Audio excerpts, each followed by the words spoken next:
Todd Bensman, who is deep in Mexico, and he's got a very close eye on an upcoming caravan.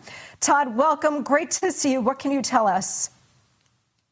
Right. Well, I'm down in Chiapas State, Mexico, deep south Mexico. I came here because the Biden-Harris administration cut a deal with the Mexicans back in December to scoop up tens of thousands of immigrants from the northern provinces crossing our border and trapping them way down here in southern Mexico behind militarized roadblocks. Well, now there's a new president of Mexico, and these caravans have begun pouring out of the enclave of Tapachula.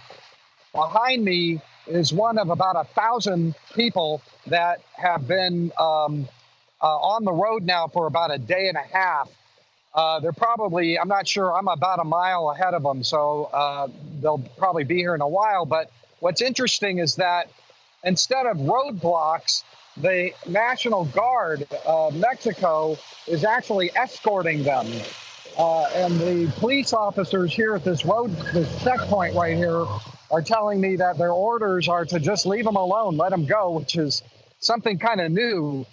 If this is a trend, that means that whatever the deal was that was cut with Biden and Harris is waning now, sort of on the wane, and all of these people look like they're probably going to be heading to the U.S. border again. We should start to see the numbers come back up, maybe just in time for the election. But, you know, for 8 months, they've been able to keep most tens of thousands of people off our border and out of news drone sight, you know, so because it was a terrible optic. That was the whole point of this operation, which they, by the way, never take ownership of, that they did this diplomatic deal for the political optics. And that's probably because the Mexicans have not been very nice to the immigrants as they bring them down south here. So 3,000 strong caravan left about a week ago,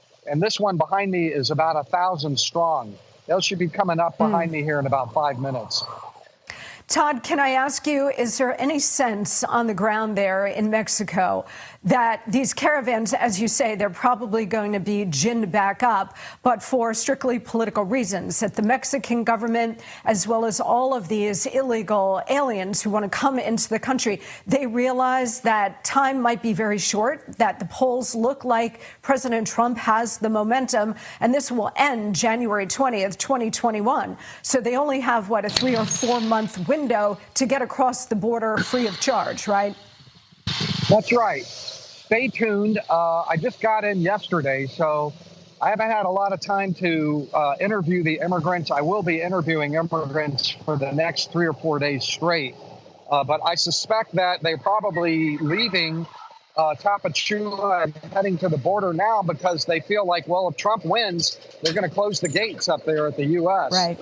That's what I think is going on here. But just stay tuned to my social media and have me back on, and I'll tell you what they're telling me. Just one other thing that's sort of interesting to me, that this is such a big American story that there are no reporters here. I can't believe that there's nobody on the ground in Tapachula from U.S. media outlets. That's a huge enclave down there. I was there with them all in the evening last night, and there were thousands and thousands. I've been to Tapachula 5 or 6 times, and I've never seen this many before, jammed up down there like sardines in Tapachula. That's a huge story. That's because of U.S. policy that they're down there, and it'll be because of U.S. policy that the caravans are now moving forward as well. You can follow me on X. Go ahead. Go ahead. X, Getter, Truth Social, toddbensman.com. I work for the Center for Immigration Studies, CIS.org. We've got a page up there you can go to and check out.